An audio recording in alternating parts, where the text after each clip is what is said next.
नमस्कार। मैं राजनीतिक परिवार में पैदा हुआ। जब मैं छोटा सा था 1980 में प्रियंका और मैं घर में लेई बनाते थे, रात को निकलकर पोस्टर चिपकाते थे। चुनाव समझता हूं। 20 साल से मैं स्वयं चुनाव लड़ रहा हूं। पोलिंग कैसे होती है, पोलिंग बूथ कैसे मैनेज किया जाता है, वोटर लिस्ट, फॉर्म 17, ये सब मैं गहराई से समझता हूं। कुछ समय पहले हमें दाल में काला लगा। चुनाव के नतीजे आते थे, मूड एक तरीके का होता था, रिजल्ट दूसरे तरीके का। मुझे याद है उत्तराखंड में हम चुनाव हारे। बाद में मैंने कैंडिडेट से पूछा कि जहां रोड शो हुआ था वहां जाके देखिए हमें कितने वोट मिले। हजारों लोग आए थे, पोलिंग बूथ में किसी ने वोट नहीं किया। यह असंभव था, यह हो ही नहीं सकता।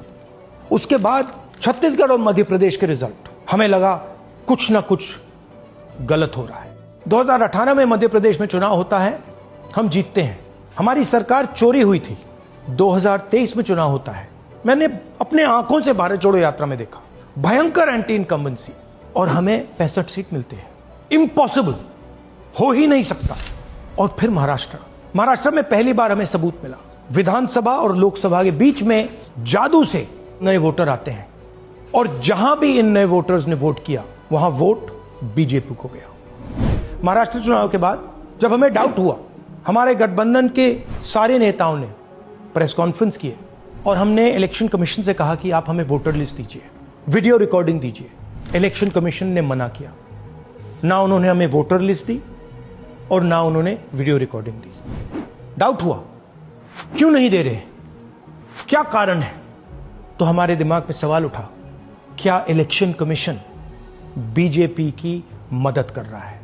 क्या इलेक्शन कमीशन ही इलेक्शन को चोरी करवा रहा है? इसके बाद हमने एक टीम सेटअप की और हमने उन्हें कहा कि आप जाइए, एक कंस्टिट्यूएंसी में जाके ढूंढिए, सच्चाई ढूंढिए, किस प्रकार से चीटिंग की जा रही है, किस प्रकार से यह काम किया जा रहा है और कौन कौन इस काम को कर रहे हैं। सबसे महत्वपूर्ण बात यह है कि इलेक्शन कमीशन डिजिटल डेटा नहीं देता है, फिजिकल डेटा देता है। मतलब लाखों कागज में वोटर लिस्ट दे देगा, मगर डिजिटल वोटर लिस्ट किसी को कभी नहीं देता है। क्यों नहीं देता? कारण क्या है? कारण है कि अगर डिजिटल डेटा मिल जाए तो इलेक्शन कमीशन की सच्चाई पूरे देश को पता लग जाएगी। हमने टीम को बताया, मैंडेट दी कि आप जाके चेक कीजिए, आप 5-7 सीटों पे पता लगाइए कि चीटिंग हुई, और अगर हुई तो कैसे हुई। टीम ने हमें एक दिन बताया कि 5-7 सीटों पे काम किया ही नहीं जा सकता। क्यों? मैंने उनसे पूछा क्यों नहीं किया जा सकता। उन्होंने मुझे ये कागज दिखाए। ये जो कागज हैं, ये एक लोकसभा के कागज नहीं है, ये एक विधानसभा के कागज है, और इन कागजों को हमने मैन्युअली सॉर्ट करना पड़ा। और पूरा का पूरा काम जो हुआ है, इसमें 6 महीने लगे हैं, और एक असेंबली सीट में हम ये काम कर पाए हैं। क्यों? क्योंकि डिजिटल डेटा नहीं दिया जाता। अगर इलेक्शन कमीशन ने हमें डिजिटल डेटा दिया होता तो हम ये कार्रवाई पूरे देश में, हर लोकसभा में, हर विधानसभा में 15 मिनट में करके दिखा देते। हमारे पास अनलिमिटेड रिसोर्सेज नहीं है, इसलिए हमने ये रिसर्च सिर्फ एक लोकसभा में, एक विधानसभा सीट में की। मगर मुझ में अब पूरा भरोसा है कि ऐसी 100 से ज्यादा सीटें हैं हिंदुस्तान में। जो यहां हुआ है उन सीटों में भी हुआ है। और याद रखिए, अगर बीजेपी को 10-15 सीटें कम आती तो आज नरेंद्र मोदी प्रधानमंत्री नहीं होते, इंडिया गठबंधन की सरकार होती। जांच ने 5 तरीके की चोरी पकड़ी है। डुप्लीकेट वोटर, जिसका मतलब एक वोटर के नाम वोटर लिस्ट में अनेक जगह आ रहे हैं। फेक एड्रेस, मतलब एड्रेस है ही नहीं, या फिर house number 0। Bulk voter in single address, मतलब एक छोटे से घर में 40, 50, 60 लोग रह रहे हैं। इनवैलिड फोटोज, छोटी सी फोटो है या फिर फोटो ही नहीं है, और वो जो छोटी फोटो है वो दिखती भी नहीं है। कौन है, किसका चेहरा है, नहीं पता लग सकता।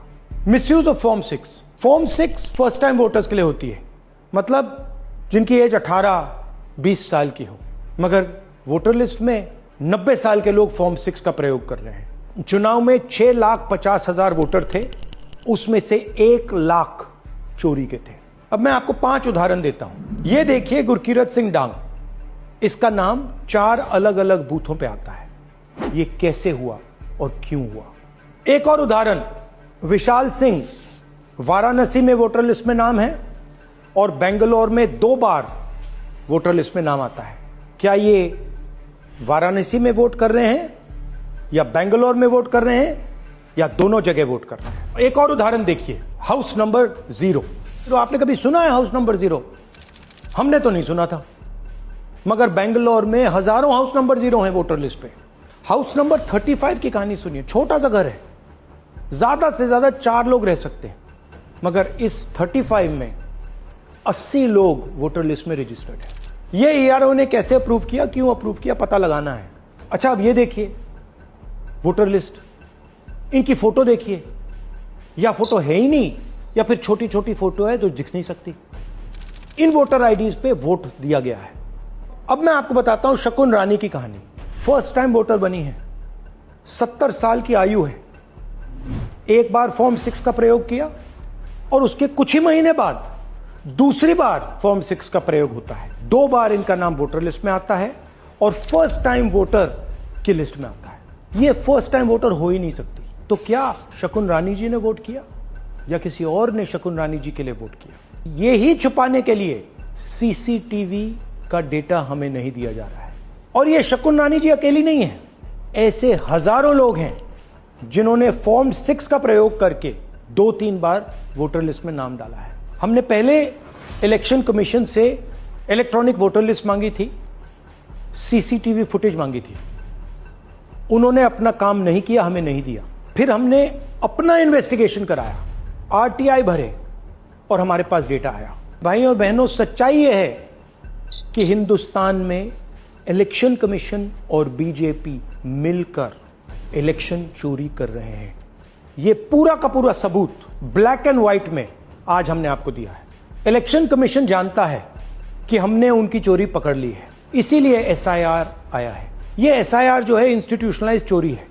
इलेक्शन कमीशन खुलकर बिना डरे बीजेपी के साथ मिलकर चोरी कर रहा है।